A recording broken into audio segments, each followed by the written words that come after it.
I want to welcome everyone today and anyone on the live stream today. You are welcome and part of our spiritual community.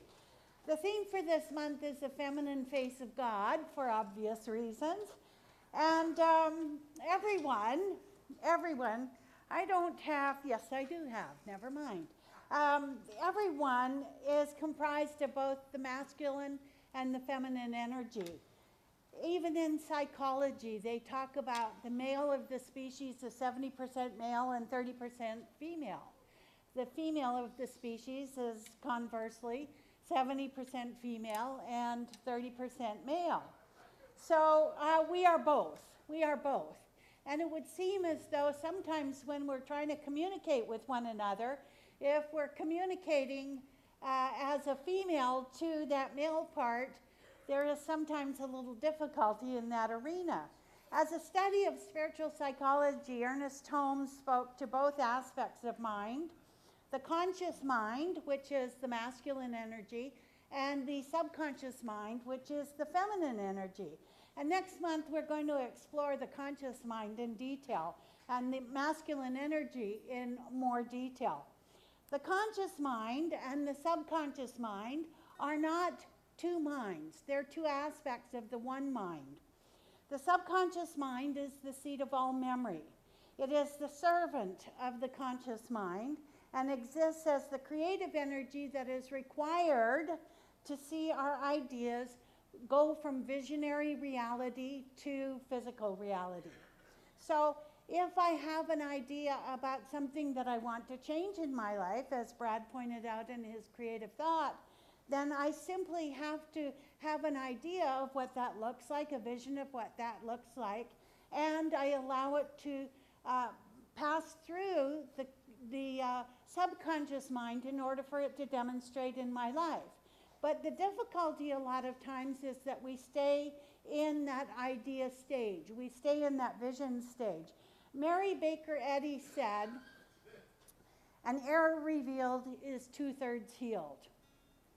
So if I have a thought about something that is something that no longer serves me, once that error belief is brought into conscious awareness, the subconscious mind will go to work to dissolve or eradicate the belief if we welcome the change. If we welcome the change. That's the caveat for that. Our subconscious is given our direction, will assist us in purifying or neutralizing the mistaken thinking. That's what the subconscious mind is there for. Again, I keep drumming into us, into the hearts and souls of everyone here, because I think it's so important that it truly is about dismantling a structure of knowing that no longer serves us and restructuring our thinking to a more enlightened and new idea about something. In order to have a changed life experience, I have to be willing to know unequivocally that God is the source and substance of my supply, for instance, having to do with money. I have to be willing to see that relationships are co-creative, and that if I am at odds with anyone, I get to see where I played a part, where I've participated in that. I have to be willing to hear the messages of my physical body that are out picturing in the body of my affairs. And I have to be willing to know that when I am creatively expressing and being nurtured in my chosen career, it is God ordained. All of those things have to sort of fall into place. Not sort of, they have to fall into place. This is all part and parcel of the creative process in the individual lives of each one of us here. And it can also be the creative process in the collective consciousness of a spiritual community. Last Sunday, I attended Brock Travis' workshop. I went there intending to get something that I didn't quite get, but I got way more than what I expected. You know how that works sometimes? I kind of went reluctantly, actually, but I wanted to hear what he had to say. And he had some very valuable things to say for me and the other 8 people that were there. He said that the people who embrace our philosophy, the science of mind, anything having to do with new thought, are deemed as cultural creatives. I know many of you, have you heard that term before, cultural creative? Yes, well, no, maybe not. So let me tell you about some of the characteristics of cultural creatives. Isn't that interesting? I just happen to have them here. Cultural creatives love nature and have a deep caring about its preservation and its natural balance. Anybody here resonate with any of them? You can smile or nod your head up and down. Okay. Cultural creatives have a strong awareness of the planet-wide issues. For example, climate change, poverty, and a desire to see more action on them. There's a heavy emphasis on the importance of developing and maintaining relationships.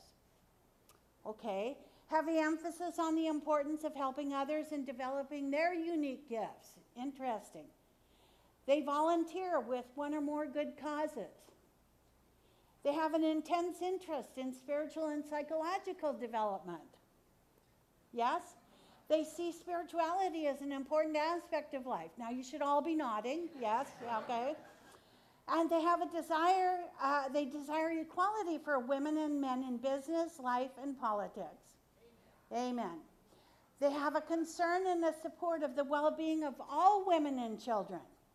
They want politics and government to spend more money on education, community programs, and the support of a more ecologically sustainable future.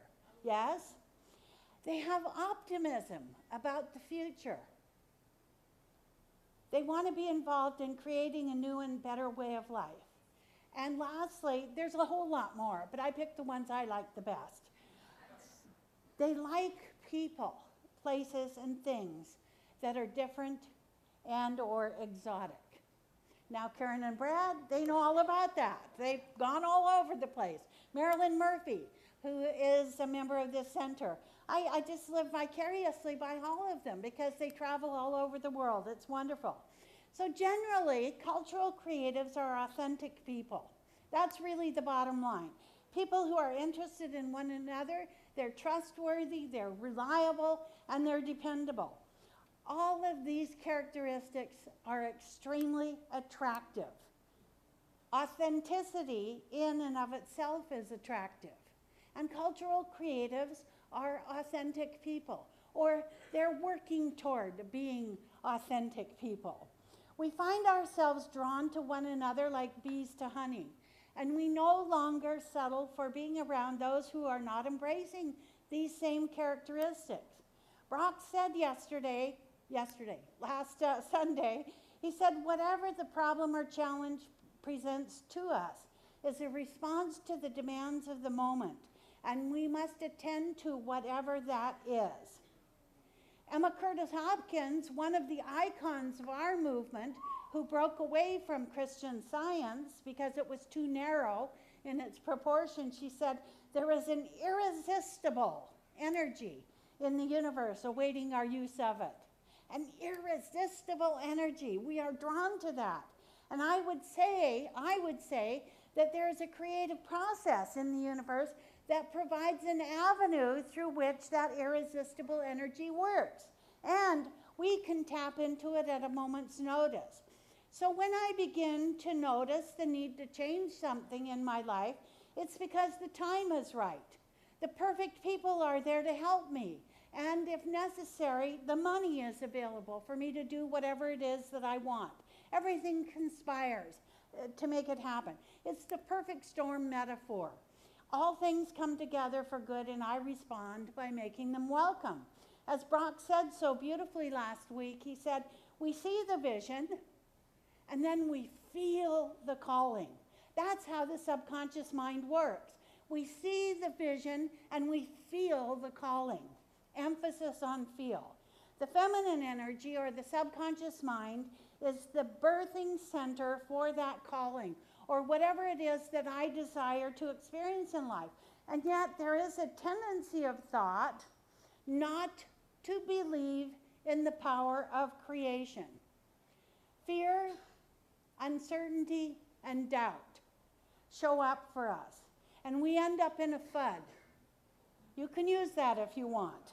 If somebody asks you what's going on for you and you're in that sort of lost stage of not knowing really what's going to happen or how it's going to happen, we are in fear, uncertainty, and doubt. Because my life is an open book, many of you know that through the years I struggled in my relationship with my mother.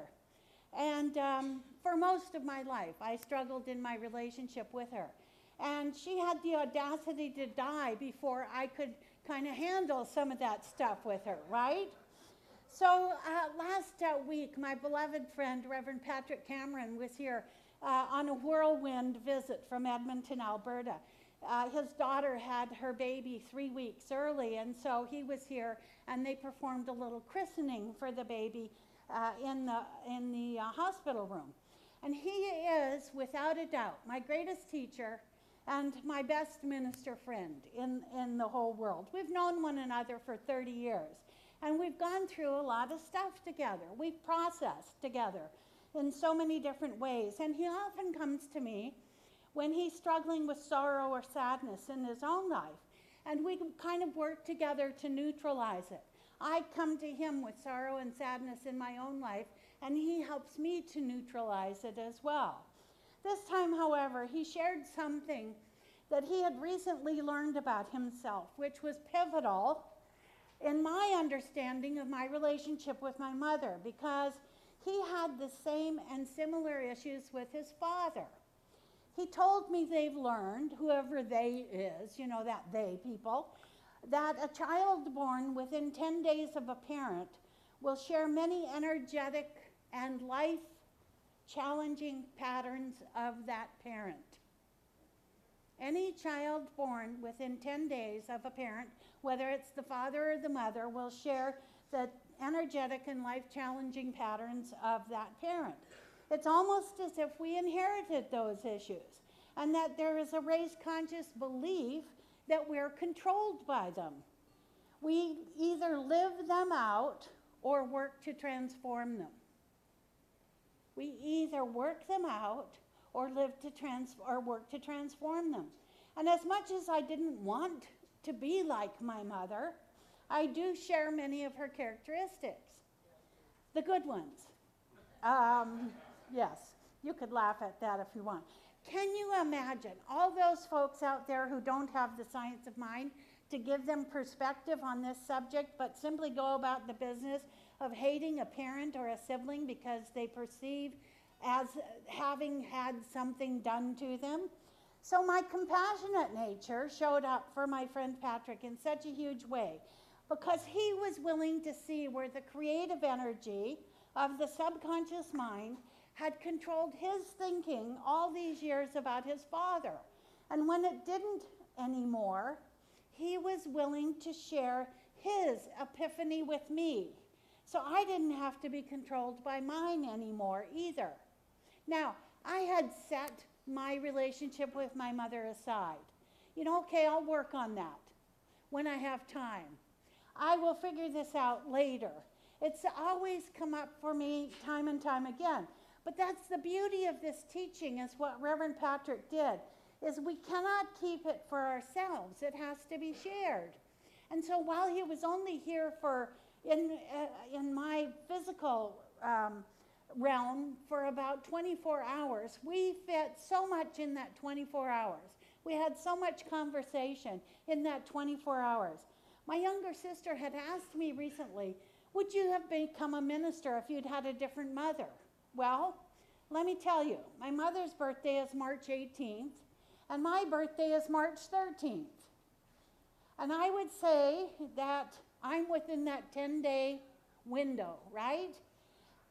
Yes, while we shared many energetic patterns and life challenges, my life, for the most part, has not been just about my relationship with my mother.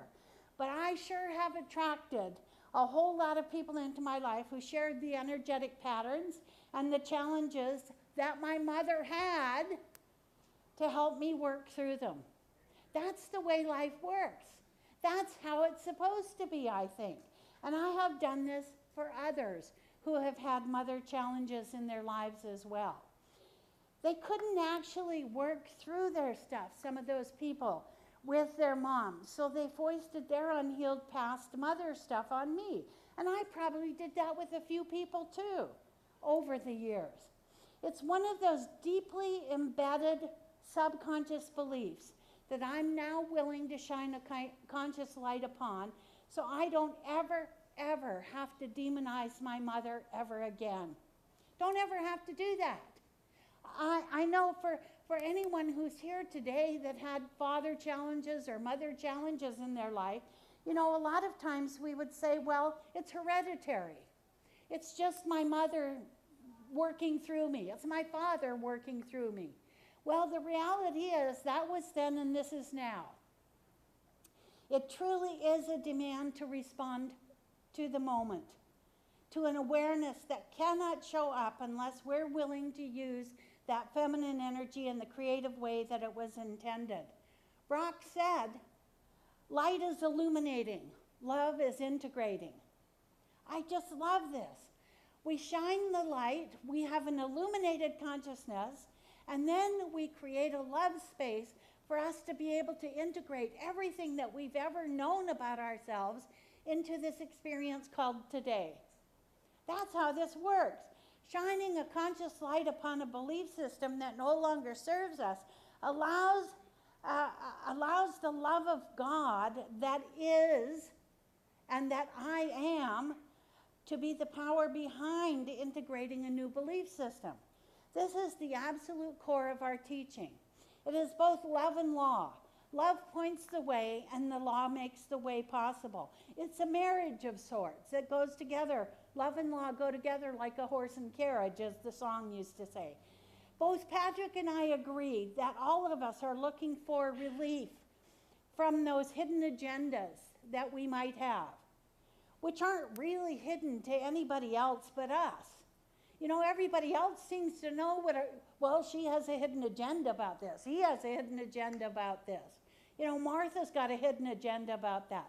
We all seem to recognize them before the person who has them recognizes them. I love that part.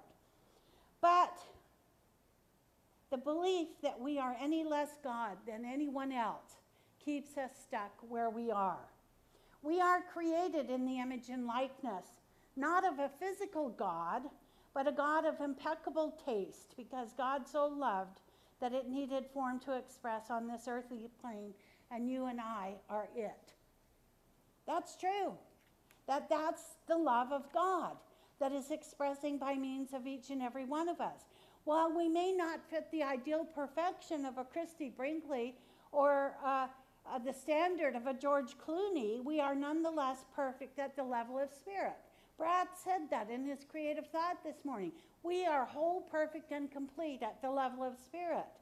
There's nothing there that needs to be changed. We are God's means to be, and we can create and uncreate at will. If something doesn't work for us the first time, we get to choose again and again and again and again.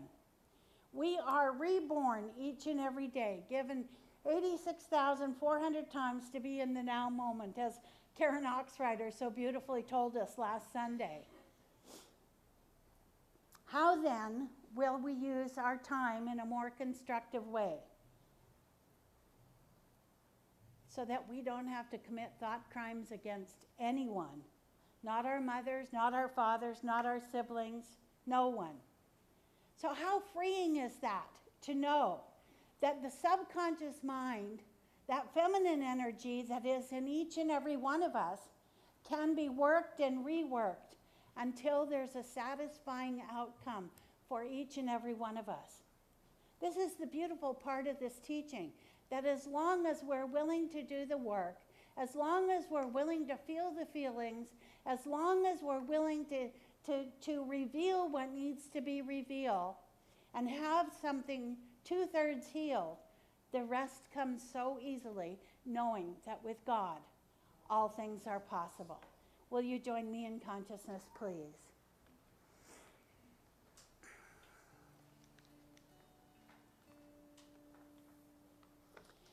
And so today I know that I am blessed. As I speak this truth for everyone here present, I speak it in the first person, because I know that I am blessed in my relationships with each and every person in my life. That God has given me the wisdom to be able to handle whatever comes my way. That there is nothing that can happen that does not happen through me. And so I am the vehicle on this plane of consciousness for God to demonstrate itself in a grander and more glorious way today. I know that as I release and let go of any past that might be holding me from being fully present, I know that my future is secure. As I release and let go of any past that might keep me from the present, I know my future is secure. And so today I know for every one of us here that we are blessed by our relationships in our lives. We are blessed by the work that we do. We are blessed by the money that we have. And we are blessed by the physical body that we have brought to this plane of consciousness. Because that body has served us well. Our relationships have served us well.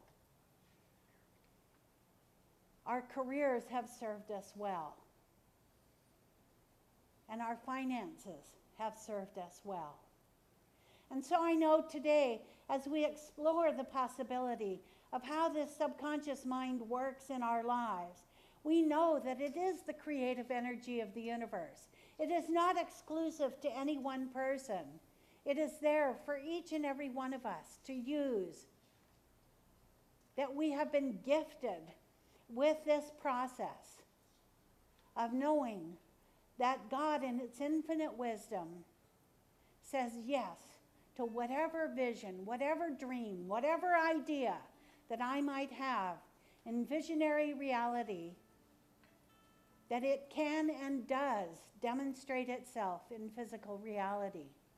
And so I just simply let go today, and I let God in my life in a bigger way, knowing that, again, it's not how big my problem is, it's how big my God is. And so I allow for that God presence in my life to be first and foremost in my daily spiritual practice. And I know that my life changes in grand and glorious ways. And I just simply allow it to be, as we say together, and so it is.